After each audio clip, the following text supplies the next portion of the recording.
let me know about that. All right, there's somebody, Brittany's asked you if you will share the address, and I think I might like to know that too. And while you're doing that, Shailene, you need a lease option? Yes, I have a 4-bedroom, 2-bath house that's going to be move-in ready February 1st. That's in Greensboro, around Hooks and Florida Street. I need a lease option tenant. I'm looking to sell it for appraised value, which was $120. Your lease option, I'll do it $115. I want $4,000 or $5,000 down, and monthly rent would be $995 or $1095, depending on which option. So if you know someone who wants to be a rent-to-own buyer, I got a great 4.2 house for that. Thank you. All right.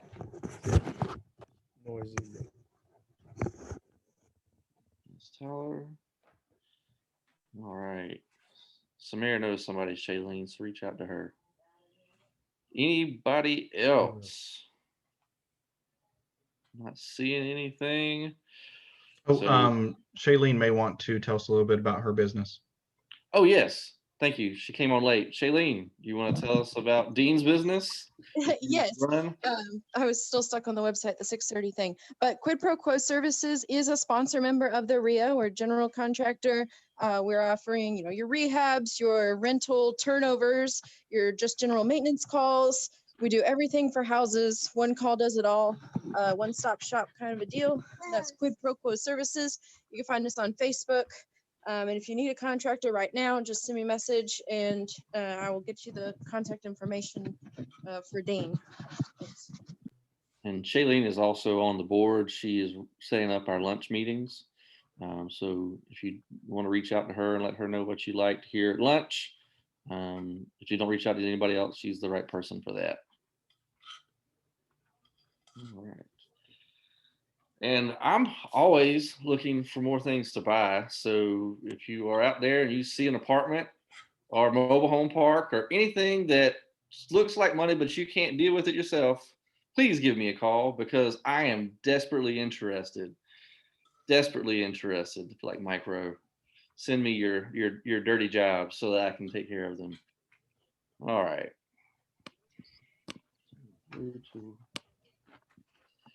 We have pretty much run through everything and we are sitting just about at 6:30. So hopefully any stragglers who read the website will be joining us shortly.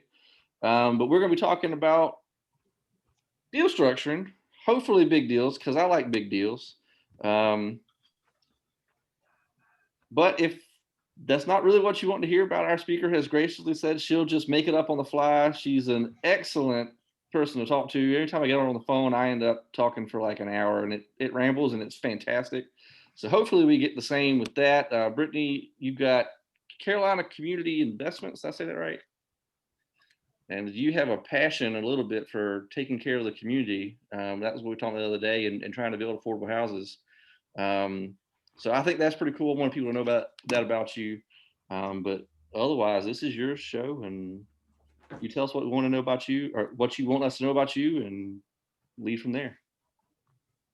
Sounds good. Thank you for the opportunity. Any of you guys who are wholesalers who have deals, I also love all of the dirty, problematic places.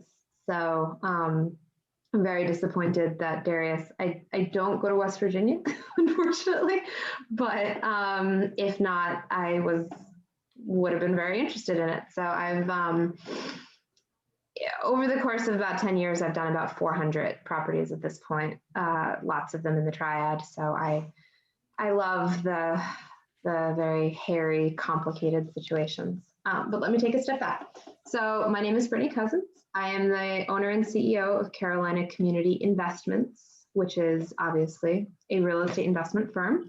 It is also the owner of Carolina Community Improvements, which is a general contracting firm. So I'm a licensed GC.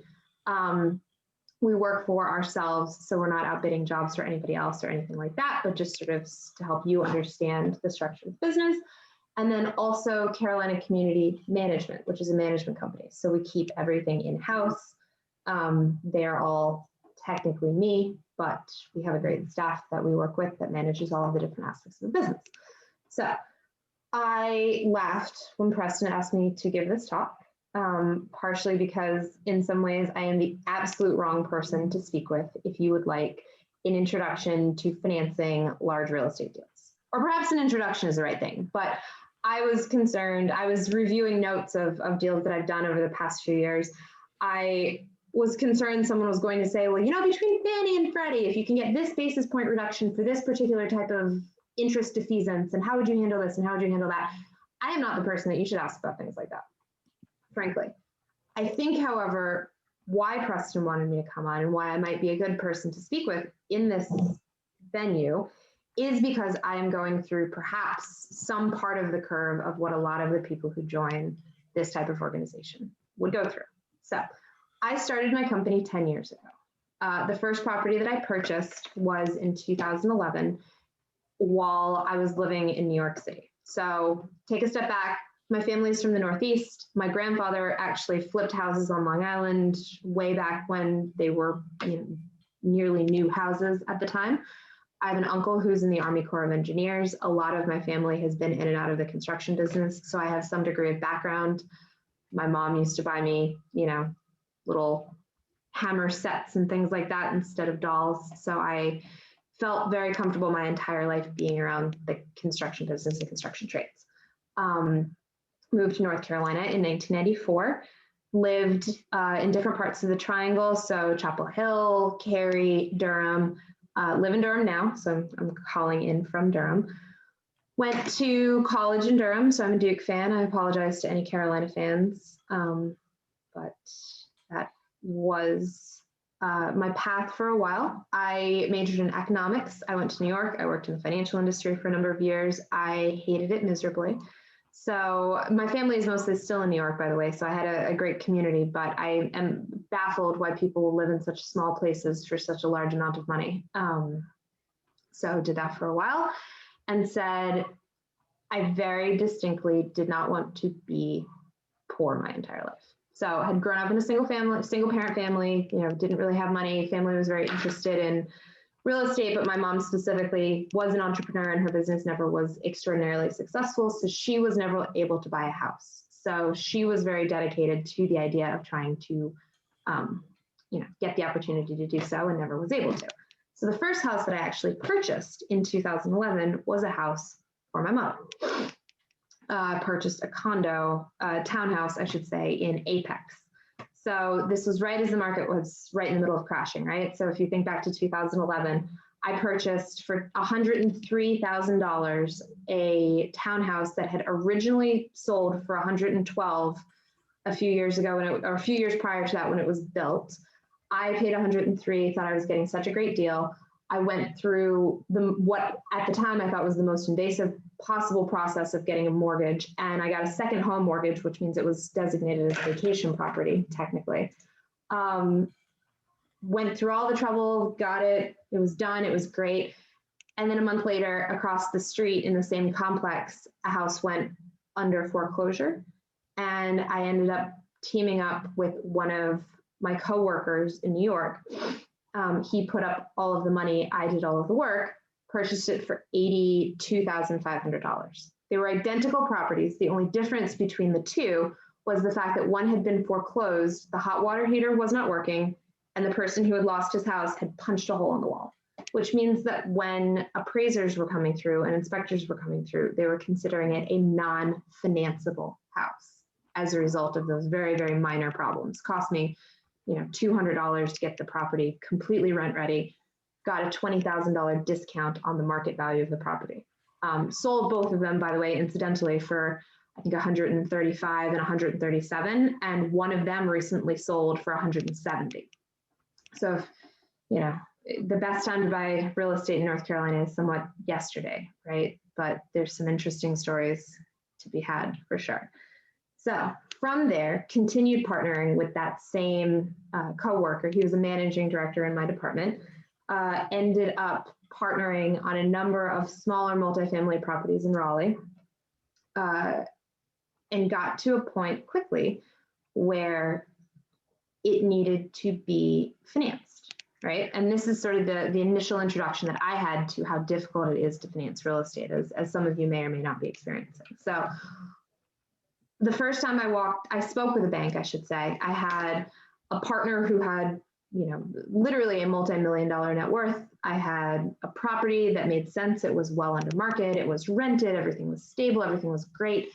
And the lender said, there's no way that I'm going to finance this for you because you want too little money. One, so it's an inexpensive property. The loan wouldn't be large enough. And two, if you don't pay us, you currently live in New York. We don't want to get on a plane and go after you if you don't pay. We're not interested. And I found that interesting, right? Because you sort of think if it makes sense, you can go get the capital and it's easy and no problem. And I think, frankly, that market or that world has changed a little bit. So we're talking 2011, 2012, right after capital was very easy to get for a very long time. And perhaps I lack the longer term knowledge of how easy that was. But at that time, couldn't have a conversation with anybody about anything for any reason. Moved to North Carolina. Came to the conclusion that I would rather be focused on this business. So did it as a side hustle, by the way. So I officially became, over the course of 10 years, I actually spent 7 of them either working full-time and running the business or working full-time and going to business school in a full-time program. So had to sort of balance that for quite some time because I realized that the biggest cancer to the business is me, right? The more money I take out, the more that I use the business to finance my lifestyle, the less opportunity I have to reinvest. So I did go to business school. During business school, I studied for and completed my commercial general contractor's license. 10 times out of 10, the GC license was meaningfully more valuable of an education to me than the MBA, and it cost me $700. So any of you that are perhaps considering graduate school, don't consider it very carefully if you're considering getting into this particular business. I've also dealt with nearly every possible problem that a smaller developer could probably see. I hope, I knock on wood, because now I'll come up with something else tomorrow. I have had tenants set houses on fire. I have had every type of environmental contamination you can imagine. I specifically focus on extremely distressed properties. So the least I ever spent on a property in Durham, a standing house, by the way, was $763. Which eventually, after I sadly poured my soul into trying to save it, had to get torn down, which I think today, if I were to look at it, I would say immediately, no way, and tear it down, and that would be that. But if this says anything about Durham, that $763 house ended up selling the land for $80,000. And I think it's probably worth about twice that today. So Durham is a crazy place. And I think that a lot of these very old, beautiful houses come with very old, beautiful house problems. But over the course of a long period of time, ended up purchasing about 100 properties in the Triangle. So some single family, some multifamily. A lot of the single families were in Durham. A lot of the multifamilies were in Raleigh and Cary. A couple in Morrisville, a couple in Apex. The strategy for each property was different. There are a few that I intentionally purchased to hold for a very short period of time and flip. But for the most part, my strategy was to be a buy and hold rental investor. I was going to buy them. I was going to fix them. I was going to rent them. And over the course of 10 years, I was going to buy, $30,000 houses all over Durham. I was going to put the right amount of work into them and fix them up and make them nice and rent them out. And it would be great. And then 10 years down the line, I would reassess. This is now 10 years down the line, and houses that I was buying in Durham for $14,000 are now selling for $250,000, which was an interesting lesson because the market moved underneath me in a way that was favorable, but it also sort of cannibalized its own business model, right? Like I realized about myself that I don't necessarily want to evolve into a high-end developer, right? The class A, the large multifamily, the construction development of, urban infill in urban core areas. A lot of my friends who do real estate do that, whether in cities or in Durham or in Charlotte or somewhere else. And I think that that's a very popular place to be, and it's not the place that I'm interested in personally. I get a lot of personal satisfaction out of taking something that's broken, taking something that's hard, and making it good, making it right again. In Greensboro, for example, over the past year or so, I've purchased a number of single family and small multifamily, like a triplex, another triplex, that sort of thing. But I've intentionally spent time purchasing smaller, like very distressed properties and trying to rehabilitate them. Not necessarily because it's the absolute best way to make, tons and tons of money in this business, although it's, if you do it right, you can do fine. But because I actually have an interest in the community development side. I like the houses that nobody has been able to figure out how to fix. So if any of your wholesalers or any of you work in that particular field, I would love to continue to find those types of places. The biggest project that I've done is a property in Greensboro, which used to be called Avalon Trace Apartments. I think Preston definitely knows the story because unfortunately, every time he is foolish enough to answer the phone when I call, I complain to him for 45 minutes. Avalon Trace was 176 apartments. It was built in the 1950s. It was probably last renovated in the 1960s, and it was falling apart. It was owned by a group of investors who were out of town, who I think thought that they would paint it and everything would be lovely, and they were very incorrect about that. By the time I started looking at the property, there wasn't a thing. It was made of brick and it was on a foundation, a slab, which is probably the only reason that it hadn't fallen in on itself entirely, frankly. But the sewer line was made of terracotta and it was failing. The roofs needed to have been replaced probably 15 years ago, and people had, kiddie pools in their living room that were catching the water that was coming in for the roof. There weren't many apartments that had both the bathroom and the kitchen plumbing working properly. So people were washing their dishes in their bathtub and washing their hair in their kitchen sinks, depending on which one of them was in fact working. It was a major project. Nobody wanted to buy this property. I ended up teaming up with the folks, the Greensboro Housing Coalition, who had an incredible degree of innovation and pluck to be willing to work with me, as well as the city of Greensboro and a community development lender out of Philadelphia called the Reinvestment Fund. Self-help is the best example of a local CDFI if you're interested in this sort of thing, to purchase it, to finance it, and to rehabilitate it. So actually, it's lucky that this meeting was this week instead of last week, because if it was last week, I would get on and complain again. I actually closed a loan with HUD 2 days ago in a 13-month process, which if I thought financing my one place for my mother in 2011 was invasive and nerve-wracking, I was joking that I felt like I was told to, climb to the top of a mountain, get some newly fallen snow and climb back down and then donate, COVID immunized O negative blood and all, like this list of the list of things is remarkable. So I'm ready to talk about that if there's anyone who wants to talk about the HUD lending process. But I think that the evolution is interesting, right? Because I think that I actually realized I got to a point in around 2017 or so that I had all these houses in Durham, I had all these properties in Raleigh, and I had a ton of equity.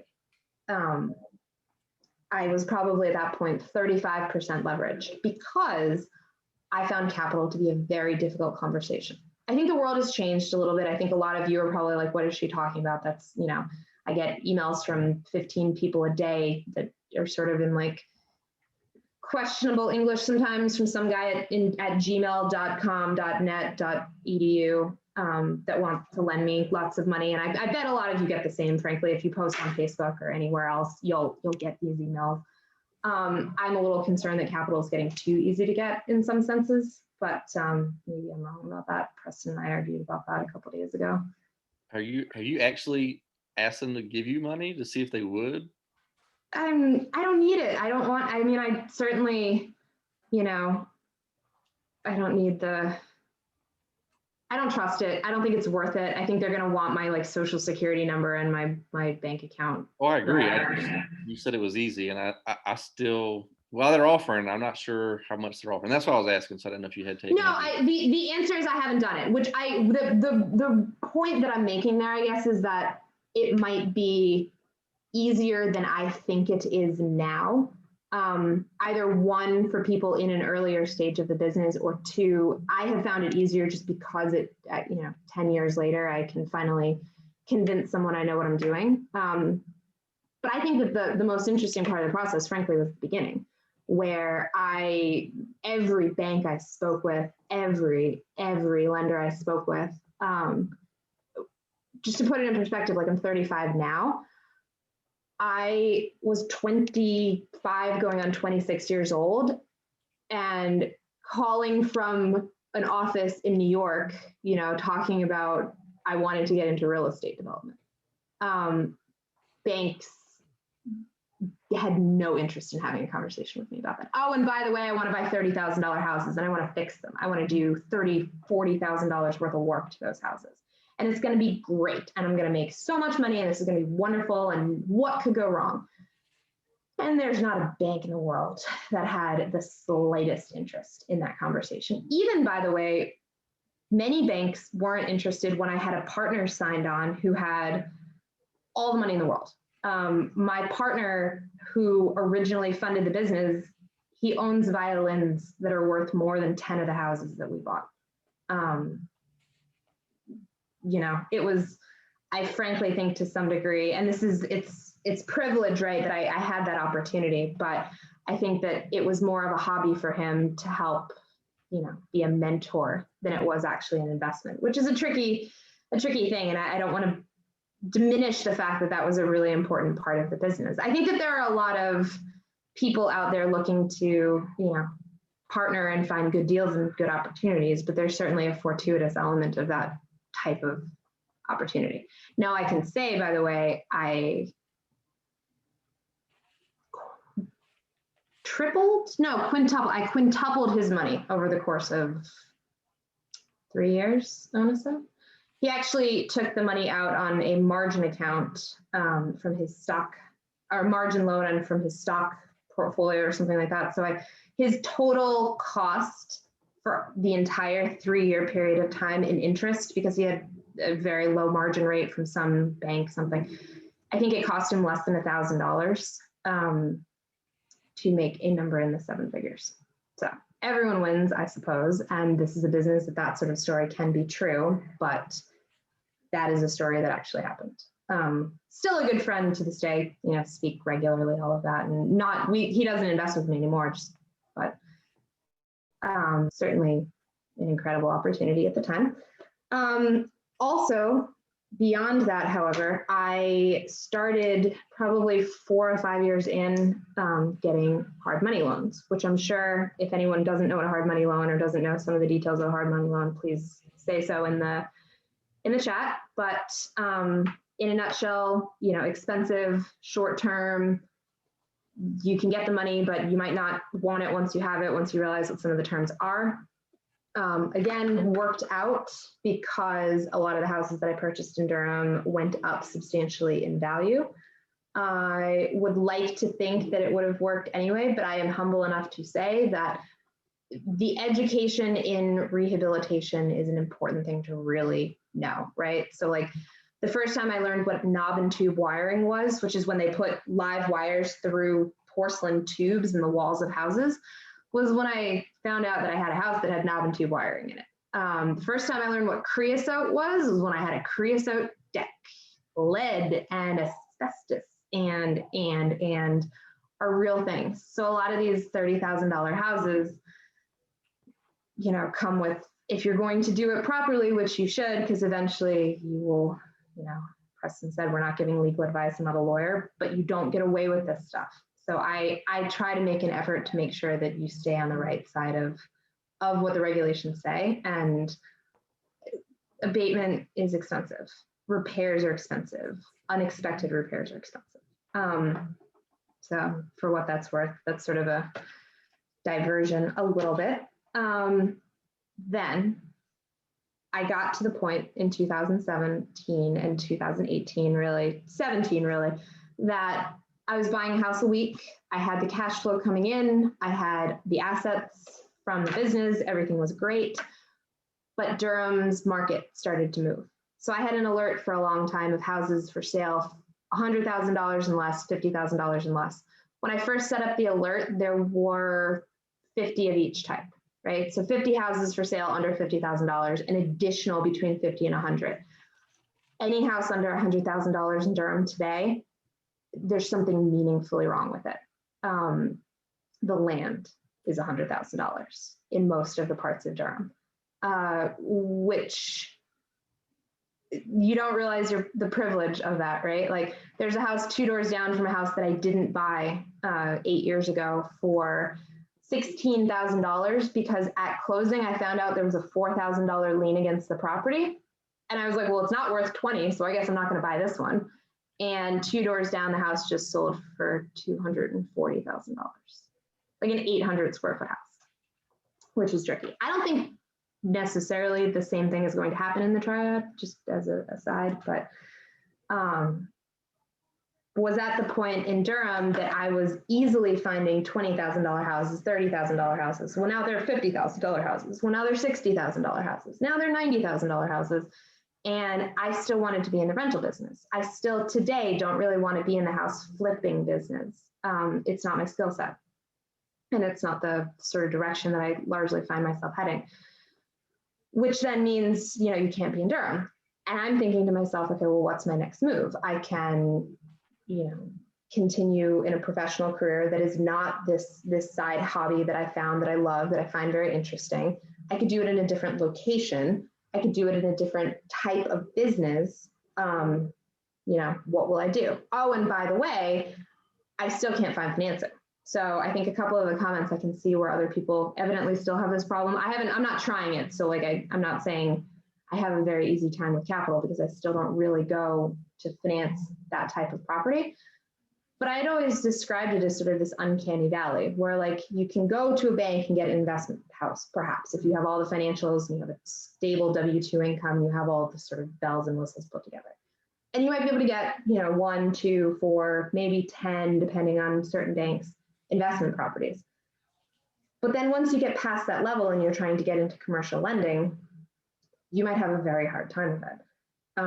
You partially because I describe capital sometimes as gravity, right? And gravity is very much predicated on a series of rules of physics, right? So like, it's not, the banker isn't being mean to you when they say, no, we're not going to finance, you know, your 11th property. It's, we're only allowed to finance up to 4 or up to 10. And after that point, you could be the greatest person in the world. You could have all the assets in the world. Everything could be lovely. The rules are the rules. I actually have a friend yesterday. I sat down for coffee with a friend of mine in Durham who does very similar work to what I do and also has, you know, a decent sized portfolio at this point. And he can't refinance his house. He bought his house for like $90,000. Today it's worth, you know, 300 because that's what happened in Durham. And he doesn't give himself enough of a W-2 income for a traditional lender to give him a refinance on his mortgage. He's got, by the way, millions of dollars in equity in his business. He's got all the cash flow in the world, you know, owns a hotel in Rocky Mount, like low leverage, everything.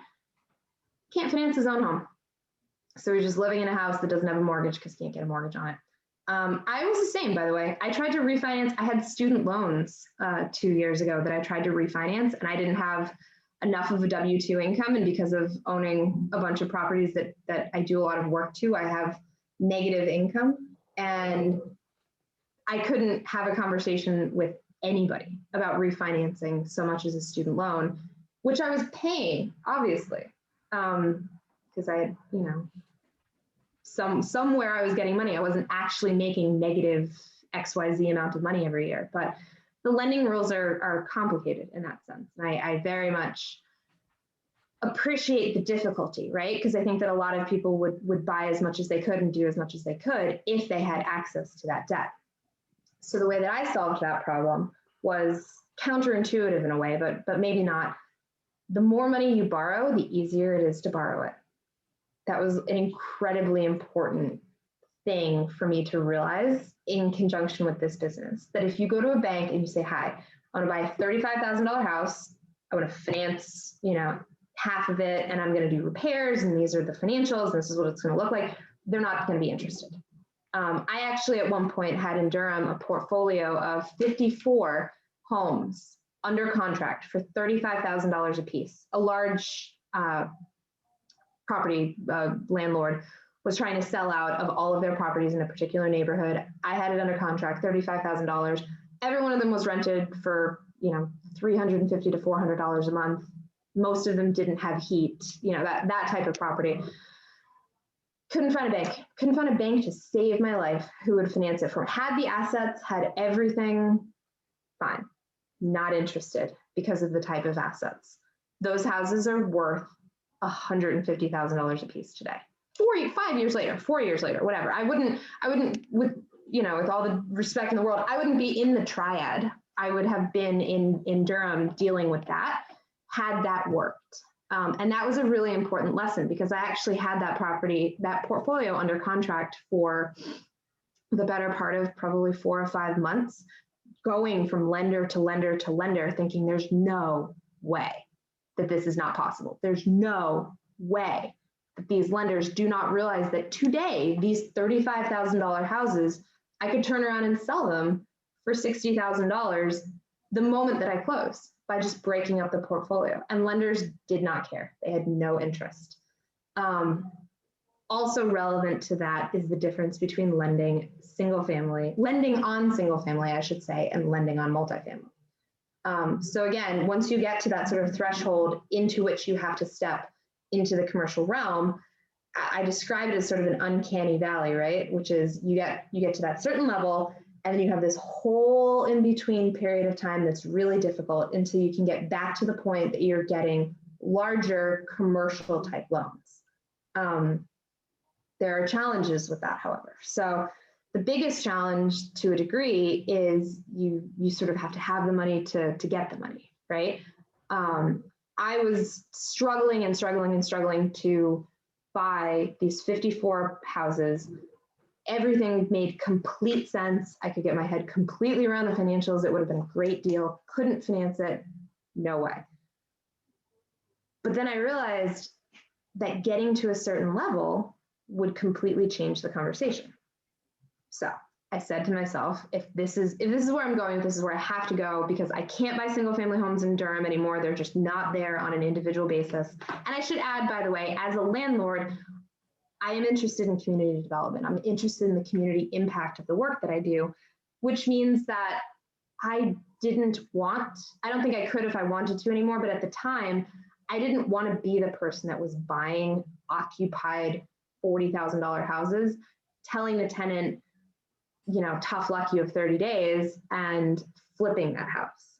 And the problem becomes that when you're doing that and the houses are $20,000, you can fix them and you can rent them, and it makes sense as a business model to do that. If you're paying $100,000 for a property that's going to need $50,000 to $100,000 worth of work, you can't turn that house around and rent it for $900. I mean, I'm probably speaking to a group of people who know that, and I don't need to kind of explain it, but it's a challenging thing to explain to people who don't necessarily work in this business.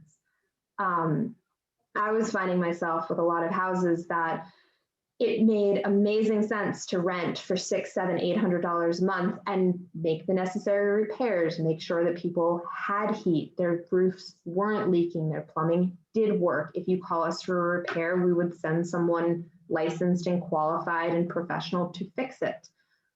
But that makes sense when the houses can be purchased for, again, $20,000, $30,000, $40,000, and you're renting them for $600, $700, $800. If you're buying it for $100,000, investing the money and trying to make sure that it's a good quality house, and renting it for $600, $700, $800 a month, you are in a very foolish financial situation at that point. And I think part of moving a lot of my business out of Durham was realizing that that's not just true at the time of purchase, but it's true every single moment that you own a property. I had a whole bunch of properties that were worth, 3-4 times what I had paid for them. And I hadn't really raised the rents. And I couldn't raise the rents. It wasn't like I was being some like extraordinarily kind person. You know, the rents were $800. Maybe they would have been $900, $950. So the rents have gone up, you know, 20, 30%, but the values have gone up 4x. And that's a really complicated position to be in, because I knew my tenants. I liked my tenants. I knew their children.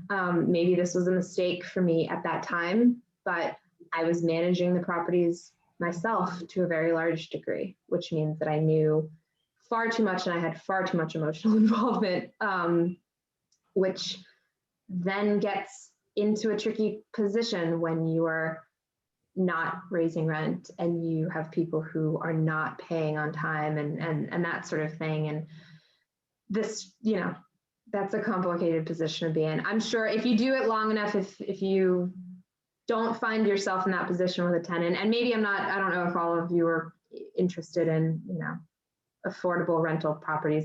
Some of you, this might not be a relevant thing, but if you do it for long enough and you don't find yourself in an emotionally wrenching position with some of these situations, then like you're fortunate. So rather than be the person that says, okay, well, I'm gonna, you know, kick everyone out, I'm gonna fix up all these houses, and you know, that's the path that I'm on. I decided instead to look for a different location to continue doing similar work to what I had been doing before. I think some people went east, right, at that time. So I see now even a lot of people who are investing in Rocky Mount or in Fayetteville or other parts of Eastern North Carolina where there are still houses that you can buy for like $9,000 or something, you know, or 20 or 30 or 50 or whatever the number is. I just happened to make the decision to go west instead.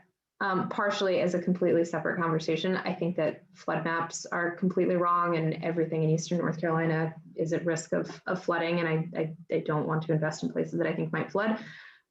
But also because I happened to stumble upon a property that was actually for sale in South Carolina, which was like 40% vacant and all kinds of problems, and you know, a whole building had burned down. And I think that a father had purchased the property for his son as an investment that the son was supposed to run. And then the son had gotten in a plane crash and something, and, you know, there's all sorts of stories, but it's like a 300 unit apartment complex that all of a sudden the father just said, you know, I don't want this anymore. And going and really sort of kicking the tires on that and trying to get that deal done, I ended up not being the highest, you know, offer, and somebody else went with it. And the broker thought to himself, well, this fool will buy anything, and called me and said, I want to talk to you about this apartment complex called Avalon Trace. And Avalon Trace had been, you know, again, kicked around by every investor you can imagine. It had gone through a lot of different hands, a lot of different people.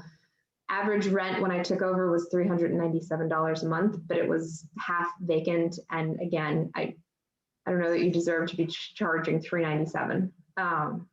It was a very, very bad place. Hopefully it's slightly better now. I think it's quite a bit better now, but purchased that property. And interestingly enough, found it meaningfully easier in a lot of ways to finance because people didn't completely say, no, absolutely ridiculous, not going to do it. I had a surprisingly positive response from lenders, which is confusing, frankly, because it wasn't really an asset in a lot of ways at the time.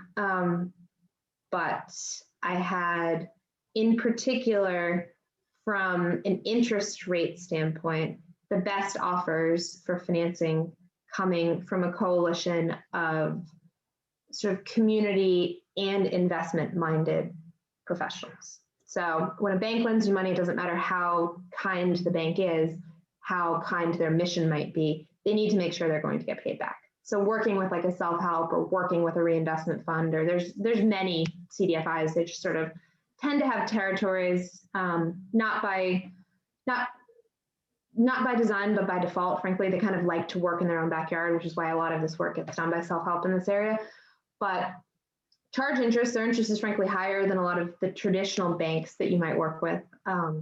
However, that particular property had a mission element to it because it had, I want to say 90x the number of childhood asthma hospitalizations as would have been statistically likely for a property of that size. So all the children living there were getting asthma and going to the hospital, basically, because all the carpets were moldy, we have a gentleman from McNeely Pest Control, so he could probably speak to the impact of roaches on respiratory health. I'll plug your services. Everyone should get rid of their roaches as quickly as they possibly can to make sure that all the children living in their properties do not have respiratory problems, correct? Right. Yeah, absolutely. I was thinking German cockroaches. German cockroaches. Yep, they were when I have given presentations about this property with slides before, I have a slide that says Twinkies and cockroaches, because they're the two things that are going to survive a nuclear holocaust, and it will be a party at Avalon Trace at that time. I've got some incredible photographs and incredible videos of just walls moving covered with roaches in occupied apartments with kids living in them. And part of that, rather than just simply writing off the former owners as just like not good people, which I think is sort of a very simplistic and dismissive way of doing it, the people who bought it just were so undercapitalized and so poorly reflective of what they were actually doing, partially because it was a syndication deal, which we can talk about if anyone doesn't know what a syndication deal is, but just a sort of brief, 30 seconds. Tell how that fell apart, and then tell them how you got in and fixed this. And I'll tell them what I know is the city of Greensboro refused to try and fix this up because they couldn't figure out how to do it affordably enough. And that's how you got involved, because we're the ones who can fix these things. City of Greensboro didn't want to touch this place with a 10-foot pole. The problem with the city of Greensboro, who, by the way, a lot of great people, I don't mean to speak of ill in any way, but they're not real estate investors, right? Like they don't have the ability, like, yes, technically, like the housing authority owns properties and you can, the city has a real estate asset base kind of, but this was just a problem, right? In every different direction, there was no solving this problem. So if anything, the city of Greensboro was caught between a rock and a hard place where they have human beings that need a place to live. And Greensboro has a pretty substantial problem with affordable housing. They don't have enough of it. They have no idea how lucky they are, I think, in compared to Durham, which I think Greensboro is it has an affordable housing crisis in a very different way, but you can still find places in Greensboro in like the $600 to $800 range. There's no such thing as a $600 apartment in Durham anymore. Not one that has heat. I would be shocked. What used to be a $600 apartment or a $600 house, you're lucky to find it for $1,200 to $1,400, which, I mean, I can get on a soapbox as long as you want about affordability. Making $15 an hour, working 40 hours a week, 52 weeks a year, not taking time off, you are supposed to spend no more than 30% of your income on housing. That's like $700 a month, including your utilities. Making $15 an hour, 40 hours a week, not taking any time off. If you're making minimum wage, it's like $366 that you can afford, which is like, it's just like, they're not real numbers. It's like saying like, it's repulsive.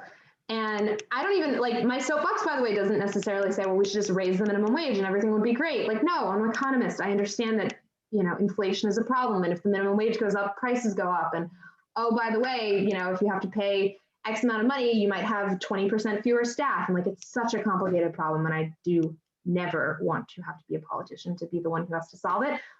But that being said, I think I've seen estimates.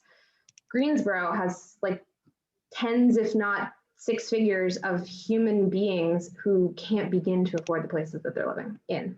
And as prices go up, as they have been, I don't know the exact statistic, but it's meaningful.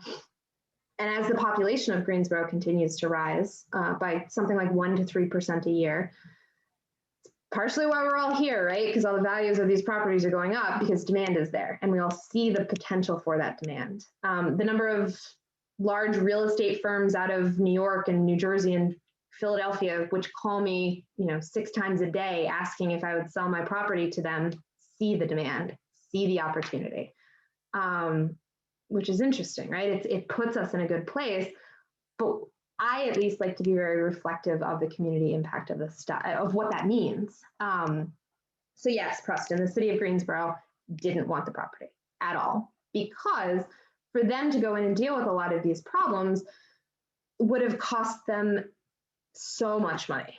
And they move at the speed of government, right? And that is their job, and that is what they are supposed to do. But some of these things required really quick moving decisions. So like I, on a daily basis, have to deal with some crazy phone calls, which involve split second, okay, we're going to do it this way, or we're going to do it that way. I'm reading a book about gangs in Chicago right now, and I found a really great quote last night about the necessity for pragmatism, and how in a situation where you're dealing with a lot of crazy stuff, you need to have a pragmatic, just move forward attitude about things. And that's not what cities are supposed to do. They're not investors. They're not, they want their communities to be better. They want, for lots of reasons, right? For a stable housing base, to make sure that people are living in decent places, for the tax revenue, for the crime reduction. Like you can make the whole case as to why a city would want something like this to get done, but you can also make an incredible case as to why they shouldn't be the ones to do it. Which is why eventually the solution was, and I actually found this to be a great innovative thing that they did, the city of Greensboro for a period of time has tried a bunch of different things to try to help get capital into these situations, by lending for energy efficiency in particular in this situation, where they provided a loan which allowed for weatherization and replacement of windows and HVAC systems and exterior doors and that sort of thing, which ended up being about 10%. A loan, by the way, not a grant, not anything like that, but money that had to get paid back, but money that was, again, sort of that mission-driven capital that isn't, their goal isn't to make money on the money, their goal is to solve a problem with it. Now, of course, the challenge with that is these like sort of interesting bespoke lending products. They require administration, they're long-term things, the person running it leaves the city, and then all of a sudden who's running it, like throughout the course of my loan, actually the person who was my main point of contact just like left, like took a different job, works for the state, I think. But even that stuff like that, I think makes it tough for municipalities to be great at doing this sort of thing, because that move right there ended up having to reshuffle, like, who am I supposed to talk to? And making sure that things continue to move forward is tough, which is why I don't think a lot of cities do this sort of thing. And I can talk, there's lots of, municipal, we can talk about TIF financing, we can talk about lots of like very detail oriented municipal level strategies, but I don't know how valuable that would or wouldn't be, except to say that it's hard, except to say that it's challenging and that it's easier not to do it, certainly. But yes, the nice thing is it worked. Again, I am, the property is fundamentally fully occupied. We have, friction, as everyone does, turnover. It was inspected 57 times in 2 years because I had, and I should give credit, I mentioned it in passing, the other part of the capital was a grant from the Greensboro Housing Coalition, which I don't think, they don't have lots of these, so don't think that you can like call them and they'll give you the money. They will not have availability again. But for this particular project, I think that there was a private donor who said, someone's got to solve this, and I'm going to try to incentivize people to solve it. And there was a very innovative team there who was interested in coming up with, again, that pragmatic solution. I give tons of credit all the time to Brett Byerly, who he's on this call. Preston, sorry, I forgot to tell you, but if you see Brett's iPhone, you have the former head of the Greensboro Housing Coalition listening in, laughing at my eyes rolling about German cockroaches, because he knows fully well what struggles we have gone through with those pesky friends. Greensboro Housing Coalition was doing work with us as well. So for that grant, they were inspecting what they were inspecting. The city was inspecting what they were inspecting. The lender was inspecting what they were inspecting. I had environmental inspections. I had fire inspections. I had this, I had that. I had 57 inspections in 2 years, followed by all the inspections for HUD, which is an appraisal. It's a capital needs analysis. It's a phase 1 environmental, which is you have to get a company to come, tell you if there's any sort of contamination on a site.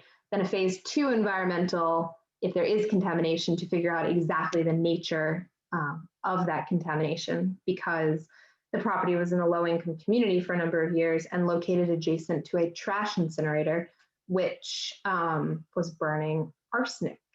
Which turns out, by the way, my property has no contamination, but it doesn't mean it didn't cost me $40,000 in environmental review fees to make sure that I didn't have any contamination located on my site. Any of you in Greensboro who know Hampton Elementary, which was destroyed by a tornado a few years ago, they can't build Hampton back because Hampton is located on a contaminated site, because a lot of the land underneath Hampton is the path of that creek, which has arsenic and lead and all these other great things from the trash incinerator in it. But fortunately, our property does not. So let's get back to the deal, how you put it together, how you financed it, a little more detail, and the next projects and how you've done those, and then maybe what you've learned from that. And also, Brittany, can you touch on, you've mentioned some acronyms, so CDFI and TIF? Financing and financial institution, finance institution. Community development is the CD, certainly. Yes, those are lenders who, they walk a fine line, because I think that they get a lot of people that come to them that say, well, I'm trying to do something good for the community and I need some money. And they're not grant writers, right? Like they're not giving, they might have a partner that is a grant writer or something, but at the end of the day, what a CDFI is looking for is the fashionable term these days is triple bottom line, which is it helps the investor, it helps the bank, and it helps the community. And they are looking for opportunities to invest in properties, invest in projects that will have a community benefit, while at the same time feeling confident that they will be able to get repaid, which in this case, they did, right? But I think that had it just been, oh, we're going to fix up this property, the reinvestment fund wouldn't have been interested. The thing that actually got the reinvestment fund interested was the story about asthma, coupled with an investor who had experience, who was willing to sign a personal guarantee, which I did. And if anyone wants to talk about what that means, I'm happy to talk about it. But who had something that they could go after if it didn't work, right? So somebody could have walked in off the street and said, I'll fix it, I'll do what I can. But if they fail and they walk away, there sort of wasn't anything to lose. I had the Durham properties to lose at that time. This was sort of, the first time when I started buying properties, I had, $4,000 in an IRA and more student loans than I would like to admit. And if it didn't work, there wasn't anything to get from me at the time. Buying Avalon Trace, there was something to get. This was sort of going to the roulette table for the second time and putting all the chips back down. Did you have to put those properties down as collateral, or is that encompassed in the personal guarantee somehow? It was encompassed in the personal guarantee. So they didn't like take title, they didn't put anything on title or anything like that, but it is all, yes. If something had gone wrong, I couldn't have sold, I could have sold the Durham properties, but I couldn't have sold them and like snuck the money away somewhere, right? And it was all encompassed within me. And part of that was the understanding that I had to maintain financial responsibility myself. So it was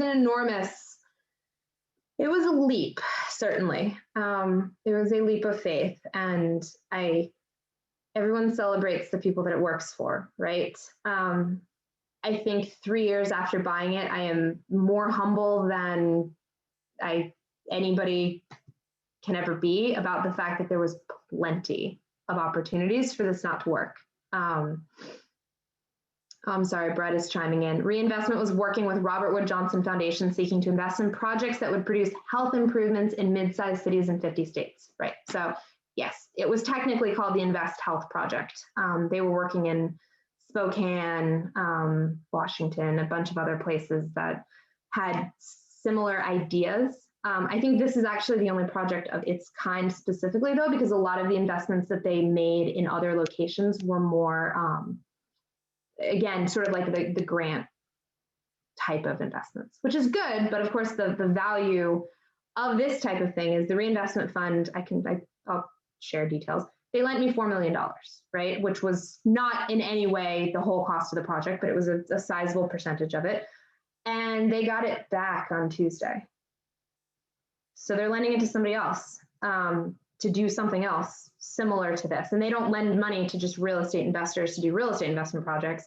Wherever that money is going to go is going to be re-leveraged and rescaled into something else. So what's really attractive about this sort of project is, you know, it's not just money that's out and then it's gone and, you know, hopefully it does some good. It's also coming back. I paid interest the entire time, every single month. The interest only loan that I had with them was prime plus, so it fluctuated a little bit, but it tended to be a band in like the 5 to 7.5 range, basically the entire time, percent interest only, which compared to a lender that perhaps doesn't have that impact lens, the CDFI lens. I mean, I had other lenders I had one in particular who wanted to lend it to me at 14% interest. Who was like annoyed that I didn't want to take that loan on a multi-million-dollar property. There's hard money. If you're willing to pay enough money, you know, Preston, I know it's hard to get attractive capital.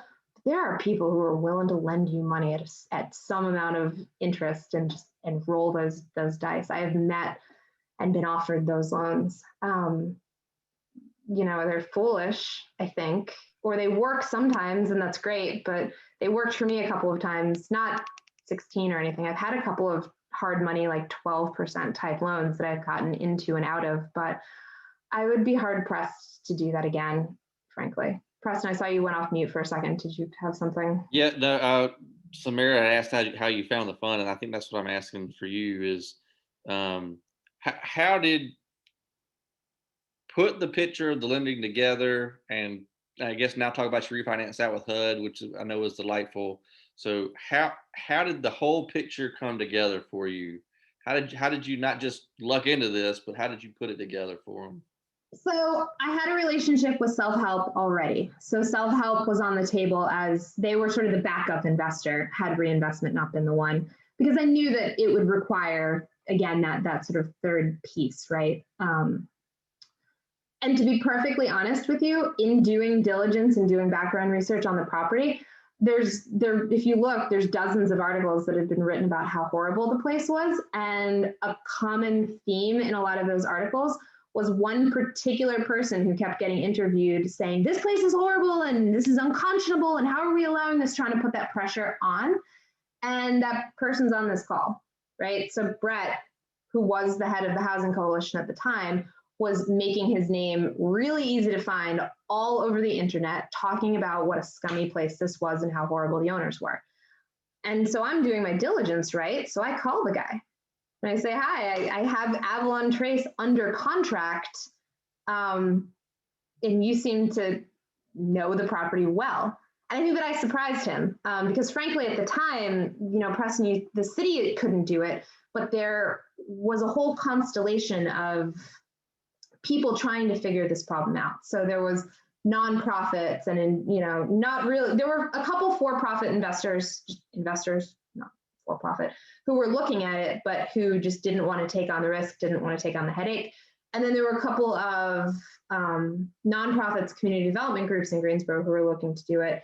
who were having that problem where they were saying, okay, well, if we go, you know, they weren't general contractors, they weren't in the construction business. They were trying to figure out what it was going to cost. And with all of the different criteria that they were going to have to put together, they were going to spend $40,000, $50,000 on each one of these apartments renovating them. And at the time, by the way, the financially reasonable estimate for their value at the time of completion would have probably been somewhere in like the mid-30s after renovation. Preston, you can disagree with me if you want, but as of right.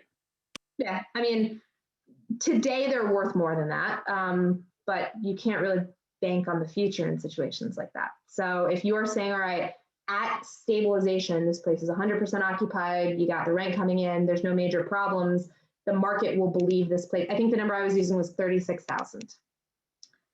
If it's going to be worth $36,000 and you can only finance up to 80% of that, you darn well better make sure that you can do the work for that amount of money. Otherwise, you would be underwater at the end of the entire thing and you would have been working for free the whole time. So when all of these groups were saying, well, we can't really do this for less than $40,000 worth of renovation, and the owner sold for $19,500 per door, you know, $60,000 per door project didn't in any way begin to make sense.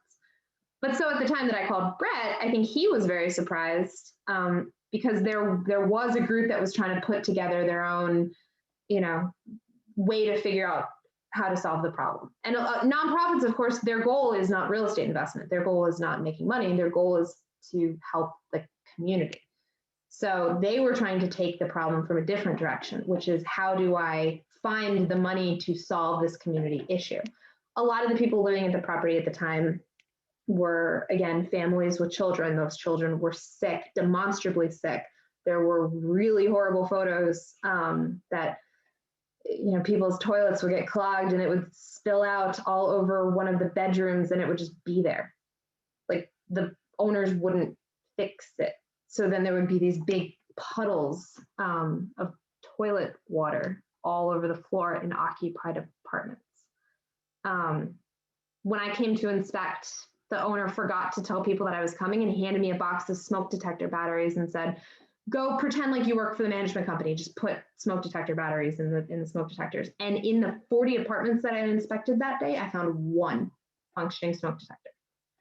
And a lot of people who thought that I worked for the management company wanted to yell at me about a bunch of really crazy problems. So I'm going in and out of apartments trying to fix smoke detector batteries, and people are showing me how they can't turn on their shower. When is your company going to fix this? And it took me a few months after buying the place to convince them that I wasn't actually working for the management company, because I think a few people were really angry with me. You know, I had one woman who came out and started screaming at me about the actual hole in her roof, not leaking roof, but like skylight in her roof. And the people who owned it just didn't have any money to fix it. I couldn't even use the restroom, by the way, in the office, because the people who were working there, who bless every bit of their hearts, stayed working through all of this, had taken the toilet flapper out of the office toilet to put it in one of the apartments that was occupied, because otherwise the people living in the apartment would be shutting off the water to their toilet every time that they used it. Which, by the way, just to sort of step back to the city of Greensboro, was part of the argument for energy efficiency loans, because we had tenants who were paying $350 electric bills, paying $200 water bills, because their windows were made of plexiglass, or they were literally taping plastic bags over broken windows, or their plumbing facilities wouldn't shut off. So they would have these incredible water bills, and there was absolutely nothing they could do about it. And there's absolutely nothing the city could do about it, by the way. They could send the bill. If you repair something and you show the city that you made a repair, they can adjust the water bill retroactively for you, but only once you repair it. And if nobody's going in to repair it, there wasn't any sort of mechanism by which they could say, well, this house is a really high water bill, we can repair it, and then we can sort of, you know, fix it at the back end.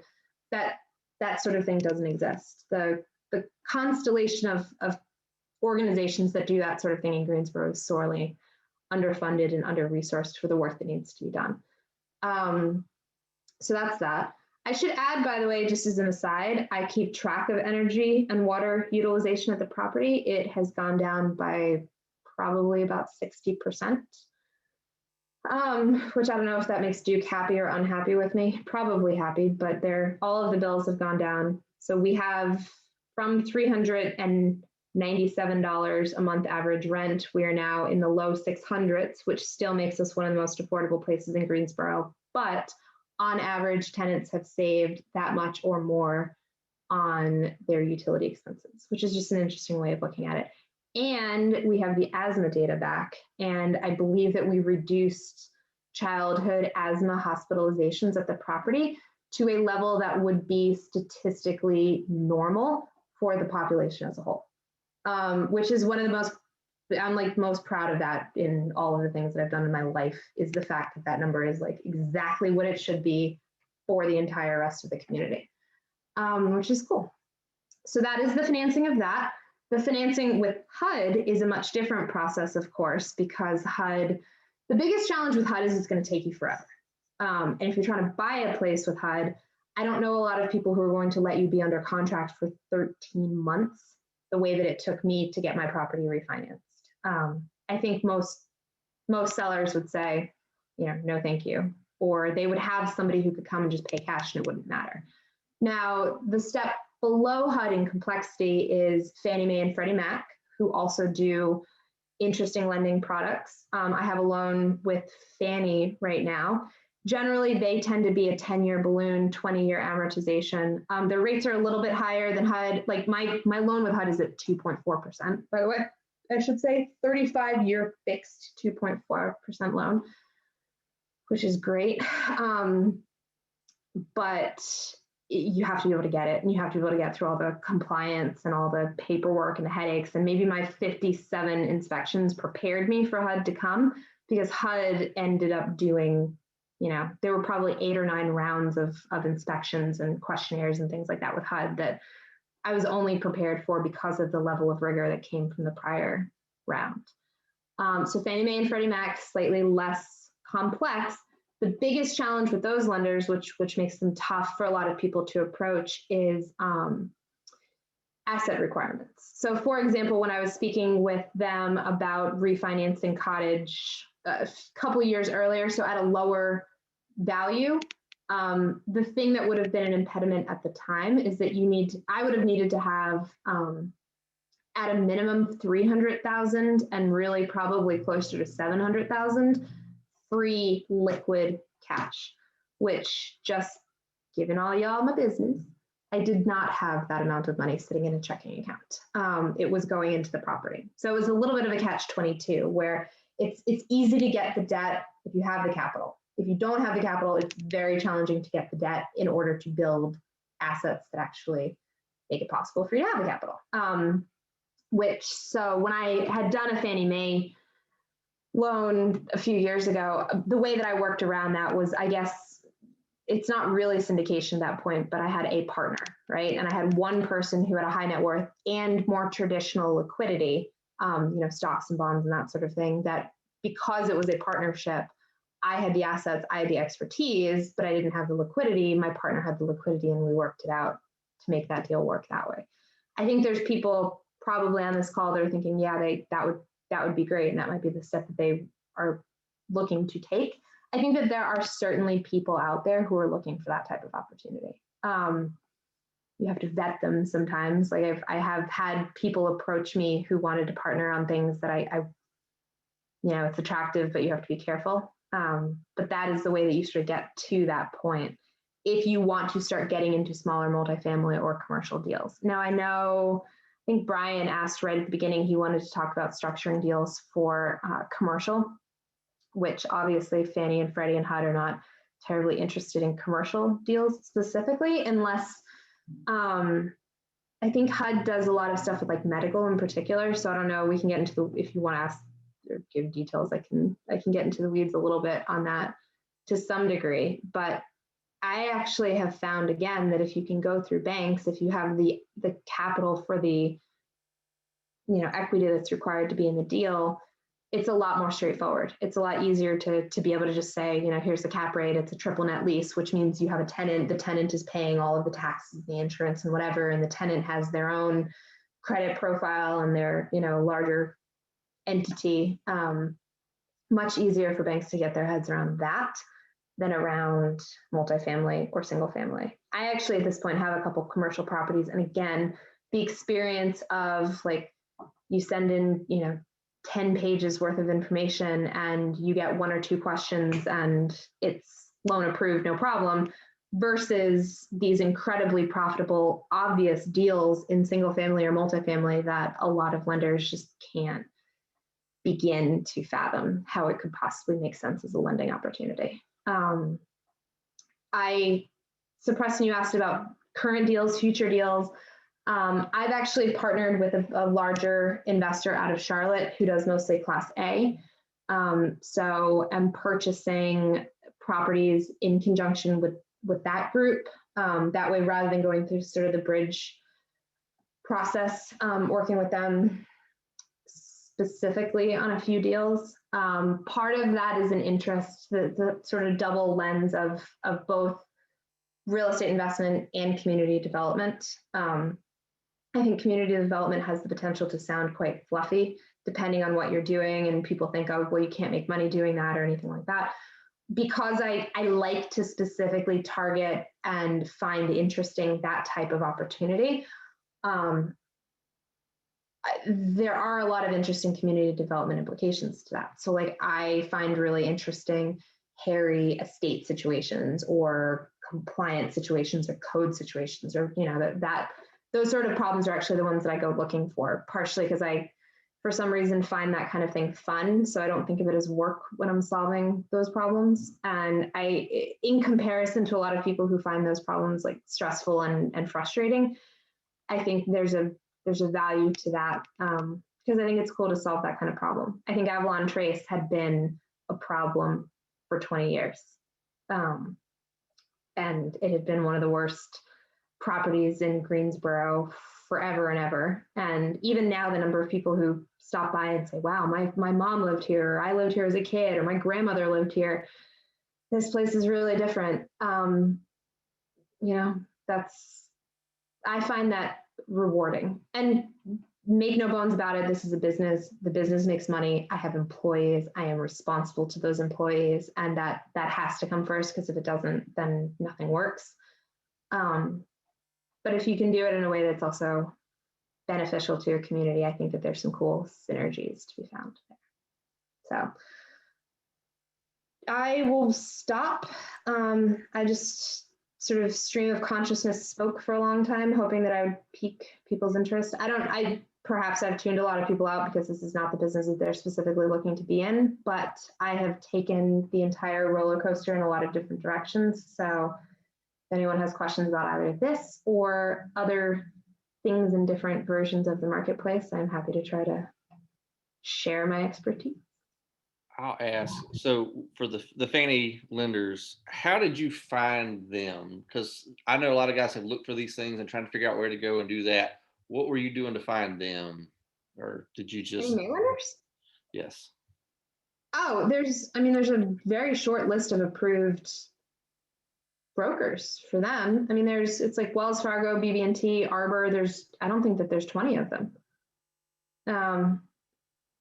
There's a lot of brokers. So a very common thing is that a broker trying to sell a property, their company might have a financing arm, and that financing arm might do capital placement for you. Generally, they'll charge a fee of about 1% placement. And then they're just going to go to one of the main lenders. So there's not, I think HUD, there might be like 8 of them that are approved. I worked with Arbor, who's out of Boston, who I think is one of the 2 or 3 largest Fannie Mae brokers by volume. But I've spoken with Wells a few times. BB&T, I think they're Bainbridge or something like that. They have their subsidiary has a different name. A lot of these companies, they're affiliated, but they have different names. But generally, if you go directly to one of the actual originators, they can do it, but then you have to put together all your documents, which it's sort of a secret code that you don't know what the process looks like. And one of the most frustrating parts of this process is like, if the list of documents is A through Z, they're not going to tell you what like Q is until after you finish P.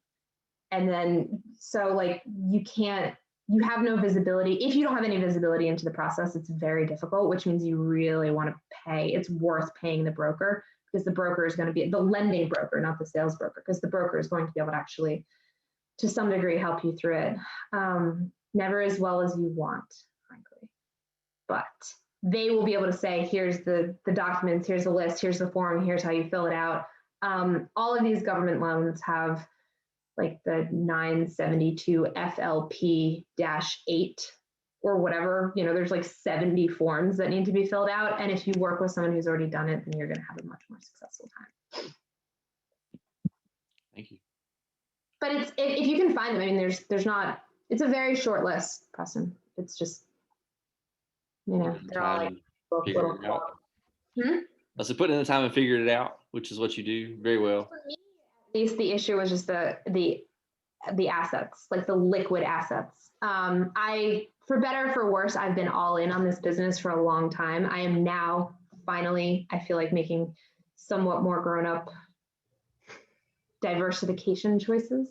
But prior to that, equity doesn't mean anything to a lot of banks if you don't have liquidity. But for me, it was a fixed cost problem, right? If you want to grow from here to here to here to here to here, you need to be able to put your capital to work, and having liquidity doesn't put capital to work. Can I make sure that I have this straight? So you got the property under contract for 4 months, right? And then during that process, are you trying to find funding? I know that 10% was a grant, and then there was like 4 million in CDFI. 10% was a loan from the city of Greensboro. Oh, that's right. That's right. It was a loan. Like 3% was a grant, 3%, something like that. Okay, gotcha. And then did you have to bring 20% to the table in liquid funds to make it happen, or like what are the ratios of what to what? So 10% in loan, and then the CDFI, and then how much in cash? How did that play out? This is one of the most fortuitous mistakes that has ever been made in my favor, ever. Reinvestment fund would do up to 80%, right? Which is normal for a lender. But they called the city of Greensboro equity, which surprised the dickens out of me, frankly. I don't think that probably they should have, and had the right people looked at it, somebody should have said, what are you doing? But somehow as the process moved on, my equity ended up being, so the city of Greensboro was considered equity, even though it was a loan. The grant from the coalition was considered equity because it was just capital. Mm-hmm. So I actually managed to buy it with 7% equity. Nice. Which really shouldn't be allowed. And really, I don't recommend that to anybody on this call ever, in whatever size deal you happen to be doing. Maybe I'm a fuddy-dud, and maybe it's unfair for me to say, don't do what I did, but that's a really risky move. And it tripled in value, right? It's worth a lot more money than it was worth when I bought it. And I have where'd it go? A poster on the other side of my computer that says 2 + 2 + the enthusiasm of the workforce equals 5. If it's an old Soviet propaganda poster. But 2 + 2 + the enthusiasm of the workforce equals 5. And it was just like the only way out is through. And if you're doing it, you're doing it. And if it doesn't work, there is no backup option. So it's just going to work. And I am extraordinarily fortunate to have built up relationships prior to starting the project with people who, with all of the craziness and all the bugs and all the plumbing and all the everything, stayed. That's awesome. And was the goal always to refi with HUD or Fannie Mae and Freddie Mac? To refi, certainly. HUD is the gold standard, right? The problem with HUD, of course, is that you have to get through the gauntlet. So the only point that I could have financed with HUD was once the project was done. HUD, they will have the strictest requirements. They will do, even now, you know, they had a capital needs analysis. Every HUD loan, they come up with something for the CNA, which is they'll do like a inspection of every unit or something, and they'll write down all the different things that need to get done. My CNA was extremely light, and it was still $143,000, and that's like 10% of floors will need to get replaced, and 15 apartments need new cabinets, and 2 exterior doors. Like, it was very, we've done a lot of work. That $143,000, HUD escrows 20% on top of that, and then 250% on top of that. So one of the things that I need to now do immediately after closing, I mean, fortunately, you know, it's not a liquidity problem, so I'm not super pressed about it, but like HUD has $690 something thousand in an account waiting for me to do $143,000 worth of work. Which would have completely torpedoed the deal had there not been as much equity in it in the first place as there was. Like a lot of HUD loans can't happen because of the CNA and because of the equity requirement. Because if you get all the way through the end of the process and then because of that CNA deposit, you would be bringing money to the table, that's what a lot of investors end up doing, but that only works for large investors. So if you have the capital that you can just do something like that and you show up at closing of your refinance and write HUD, you know, a 6-figure check for the work that you need to get done, that's great, but that's not reality for the vast majority of smaller investors. So the fortunate thing is we had everything was brand spanking new, right? So like there weren't as many deferred items to be recorded as there would have been on a lot of other types of properties. So it was this sweet spot of like recently renovated plus affordable plus this plus that ended up being important, because it being an affordable property made a big difference with HUD as well. So because actually I think it's the first in the entire possibly country that has been approved for this. HUD does bonuses for affordability, but generally in conjunction with like real affordable, like there's like low income housing tax credits, for example, that you might get on a property, which makes it more formally a affordable property. This is a naturally affordable property. What that means is that the rents are low enough to be affordable for people below a certain income threshold. HUD approved it as affordable, which ended up with a 35 basis point reduction in mortgage interest, which, you know, sizable amount of money on a loan of this size, because they recognize the importance of this type of property in the marketplace. The older, you know, the relatively small units, fairly efficient, but also fairly accessible to a lot of the people who are looking for a decent place to live in the community. So nobody seems to be able to tell me for sure, but the people that we worked with at HUD and the team that I worked with for the loan are at the very least, it's the first time they've done it. And they're not aware of it happening anywhere else either, which is an interesting conversation, because again, if I get back on the soapbox for a moment where people are making $15 an hour and trying to struggle to figure out how to pay $760 a month for their rent and their utilities, we have created a situation in America and in North Carolina where people aren't making the money that they need to be able to afford the places where they're living. And the way that they're solving it is by paying all of their money in rent, or by moving in with more and more and more people and creating problems where you have, you know, 2 or 3 different people working, trying to figure out how to afford rent, which I think is happening a lot, especially in Durham and Raleigh and Charlotte. I don't know if any of you guys work in those markets at all. And certainly in the Northeast, right? Like North Carolina is luxurious in comparison to the Northeast, where there's no such thing as, I mean, it's been expensive. It's been much more expensive for a very long time, which is why so many people are moving here to try to escape the costs there. And of course, the problem with that is that's driving up the costs here. So does that give you more insight into the capital stack? I had equity in it. I mean, I put what was to me a mind-boggling amount of cash into the deal. So don't get me wrong. I pushed forward a huge percentage of what I had and sold a bunch of the properties in Durham in order to continue to sort of push forward into it. But I could have come up with 20%, but it was very fortuitous that it turned out to be way less than that, which probably in retrospect might not have worked without that extra cushion. Yeah, no, that helps out a lot. Thank you. Other questions? Have I driven everyone away? How have I driven away? You've thrown a lot at people. I think that's very true. So, and I don't have questions. If I had questions, I would have just asked you directly. I have another one. How are you finding deals? What kind of marketing are you doing?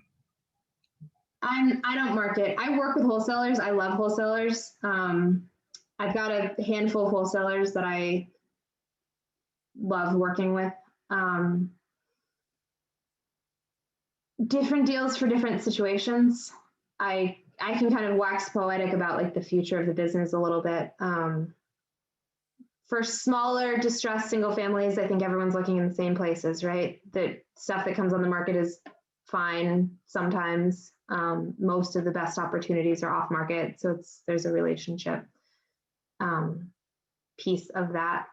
I am somewhat evolving into somewhat more commercial work, which I think the competition is slightly thinner for some of the stuff that I'm trying to do now, which is nice. But some of it is just sort of willing to take on situations that a lot of people don't want to take on, which I'm not alone, right? Like other people do that too, but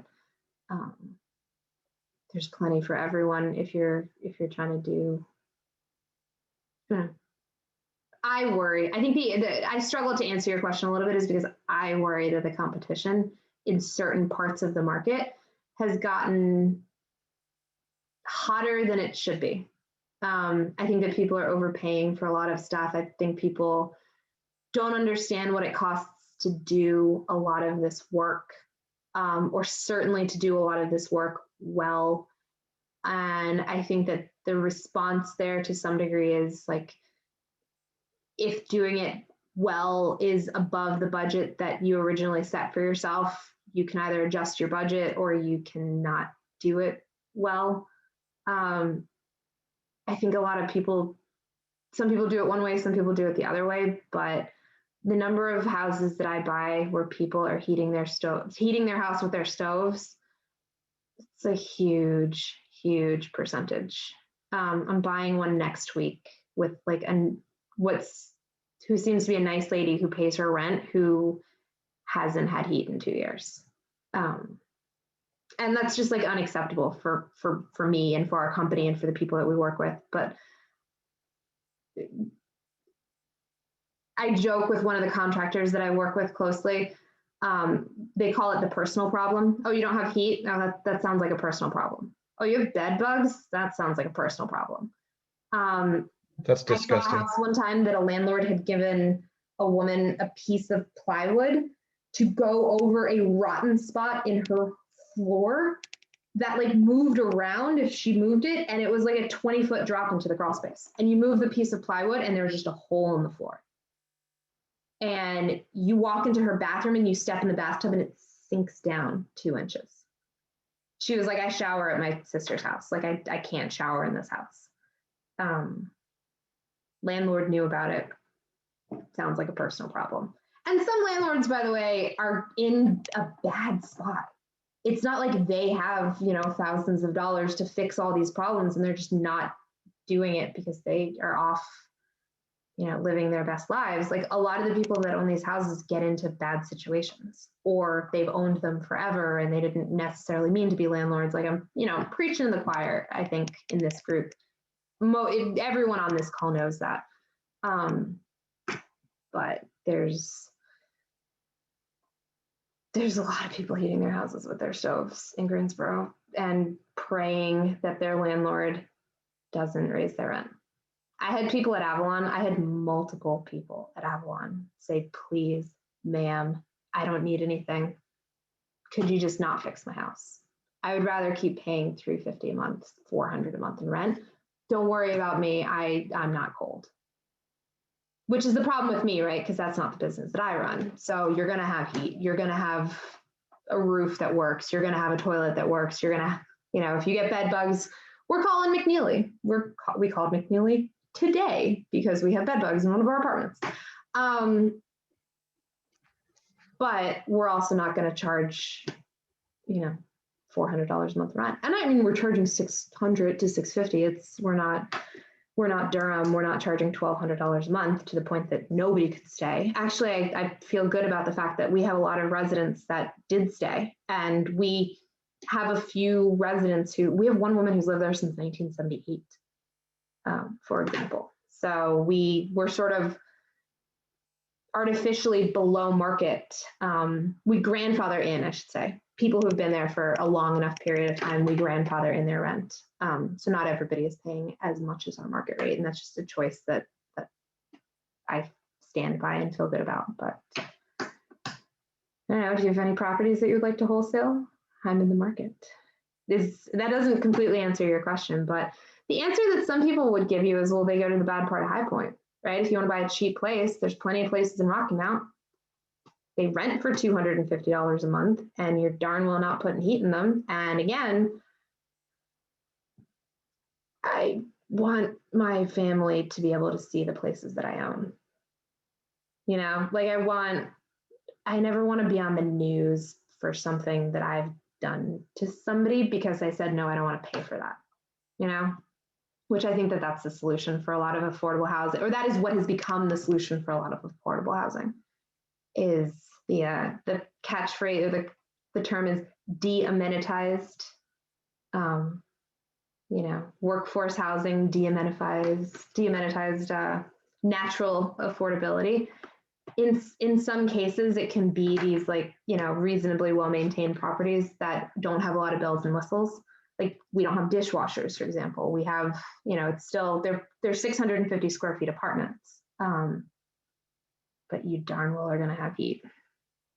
And there's people who can't afford it as a result, which is tricky. What else?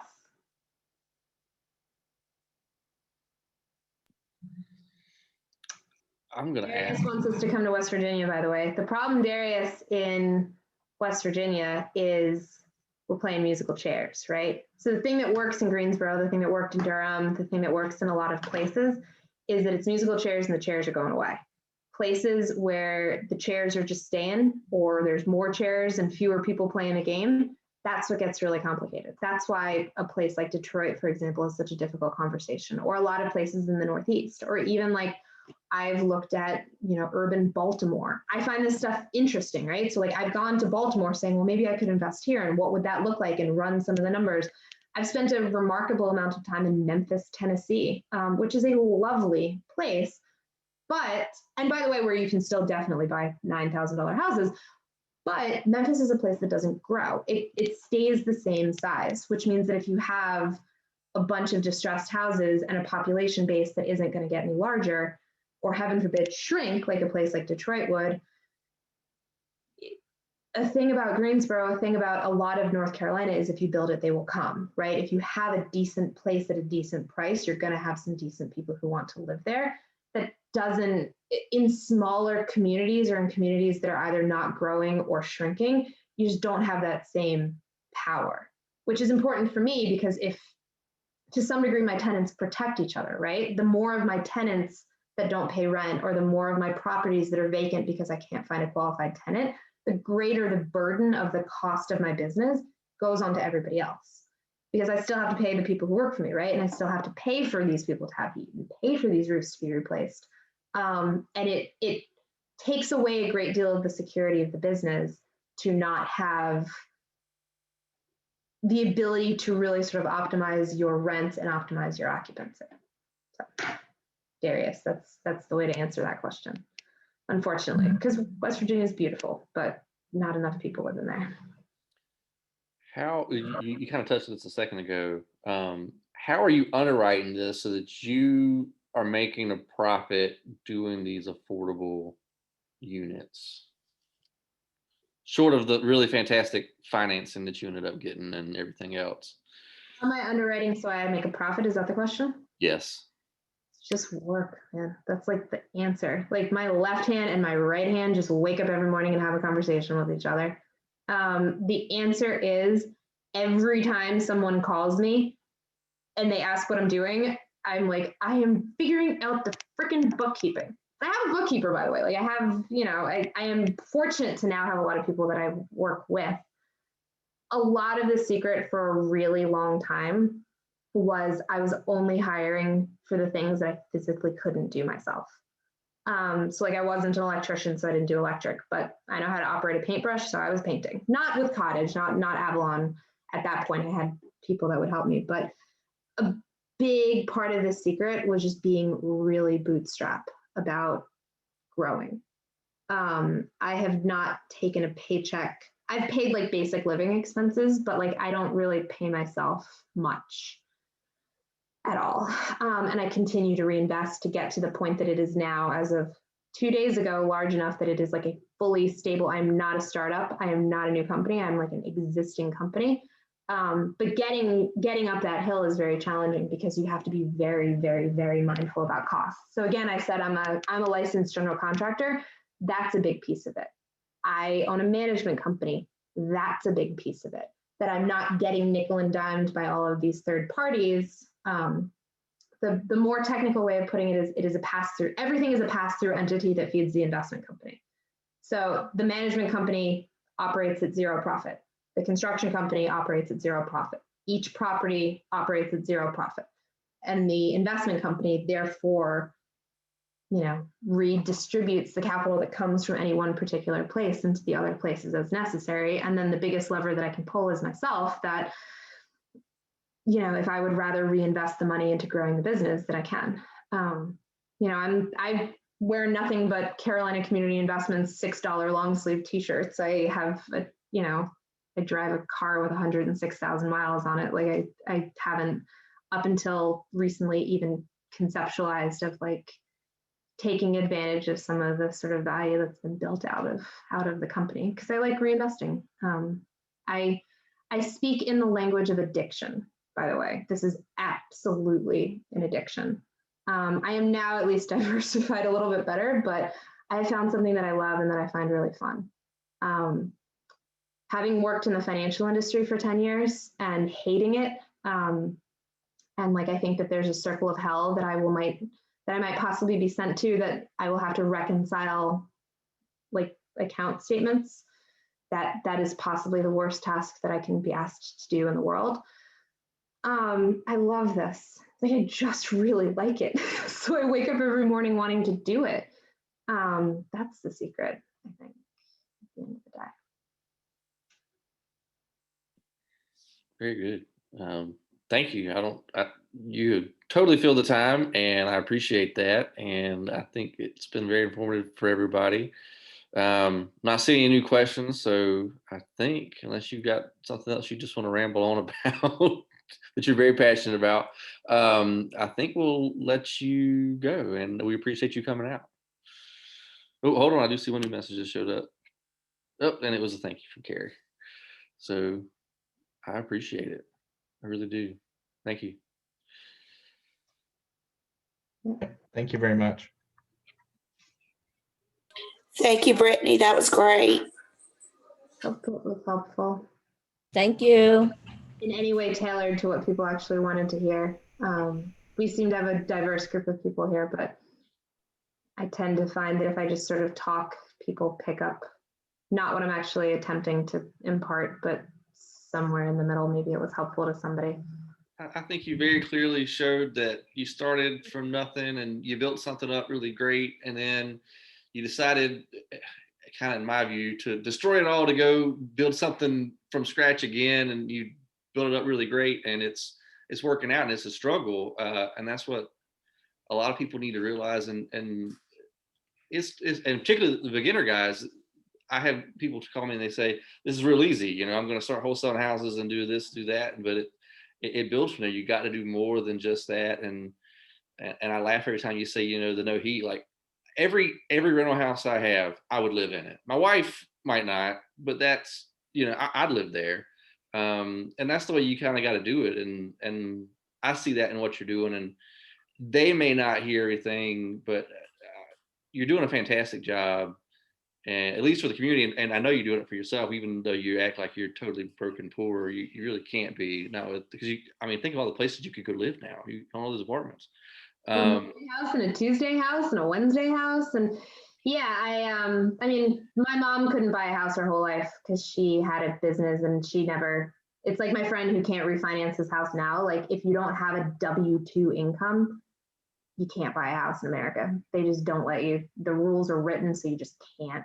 I mean, sort of with a 1099 with stability, all of that, but like it's uncommon. So now I have all of the houses. I have a house for every day of the year if I would like. I just move around all over the place. But yeah, I mean, the problem is to do both, right? To give people heat, but also maintain affordability. I say if it's blight and gentrification, the little tiny flash pan in the middle is stabilization. That's where I want to be. That's where I'm going to stay. Not necessarily because it's like the most profitable thing, or certainly not the easiest thing, good Lord. But it's valuable and people don't do it. And it's, you know, you want to feel good about what you're doing for the world, right? So I get to have my cake and eat it too. Darius has a question about how do you analyze a housing market to know if you should invest? I have an answer to this one. People who I've gone over my time, so if you would like to drop off, you can. But this is more fun than bookkeeping. The answer to your question is that there's a very interesting ratio that you can look at of price per square foot for rent versus price per square foot to purchase, right? And it's available data. Places where communities are struggling have a much higher ratio sometimes, which is interesting in certain ways. And it depending on how you're looking at it, it can be sort of a positive and a negative. But a lot of the least expensive properties, the rents are not necessarily that much lower. So, you know, a property might be half as expensive, but the rent might be 25% less expensive than a more expensive part of town.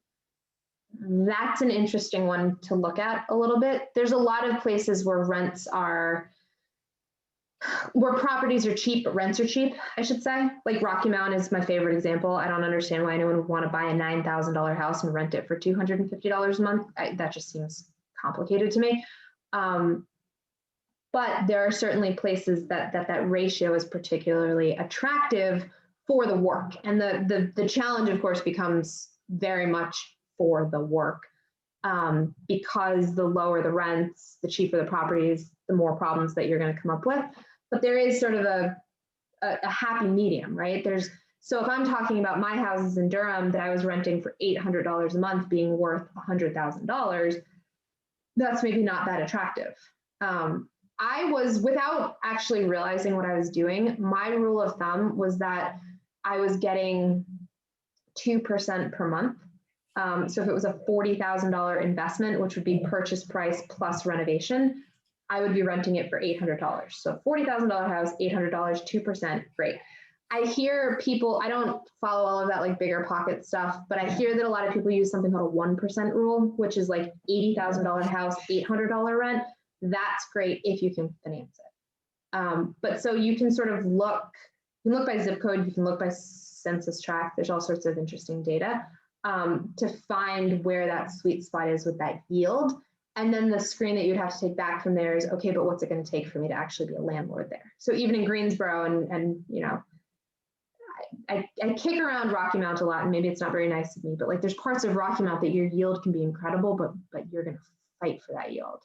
Or Fayetteville, or you know, a lot of the areas around downtown High Point. But there are places that are better opportunities. Melford says, how do you convince a wealthy partner to partner up? Make them think that they're going to make money. I guess like people want to make money in their deals, right? I think a big part of it is know your numbers. Can make them believe that you know your numbers. Yeah, show them how they can make money. Exactly, Esther said it. Show them how they can make money, but make them confident in you. So like I meet wholesalers all the time that want to sell a house and they're like, needs $4,000 worth of repairs. And you show up and it's like $30,000, $50,000 worth of work. The wholesalers that I like the best and that I work with the best are the ones who are honest and call and they say, here's exactly what you're looking at. Here's exactly what the repairs are. They make themselves valuable. I have actually had wholesalers that I have funded and I have been willing to do partnerships with because I can tell they do the work and because I can tell that they know what they're talking about and the things that they don't. There's a big difference between, what is it?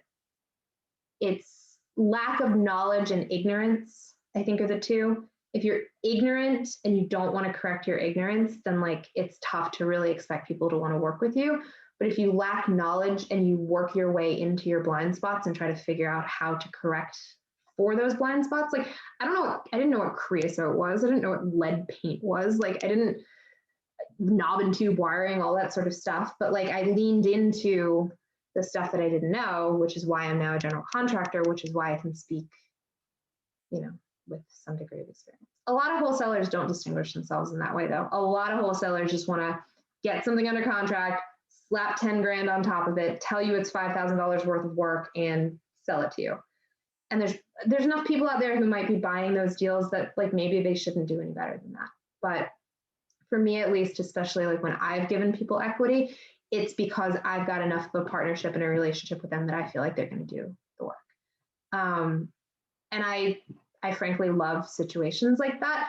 You make money from it, fine, but it's someone gave me the money when he had no business in the world doing it. You know, he knew that I was going to do the work. He knew that I was passionate about it. He knew that I was going to put myself through hell to make sure that I was protective of his capital. But he also gave a 26-year-old who really wanted to try real estate a really sizable amount of money. And it worked out. And I would have, you know, crawled through glass to make sure that it did. And, you know, that's maybe how you get people to give you the capital, which may not be a great answer. I don't know if that's helpful to you or not, but That's the exact right answer. Yeah. Melford, does that answer your question? Said thank you in the chat, so I'm guessing so. Yeah. Cool. Is that it? Anybody else? No, I think that's it. So, and my family is just showing back up, so I'm going to leave. But I appreciate everybody coming out. And again, if there's anything we can do for you, just let us know. We appreciate it. Thanks, everyone. Bye.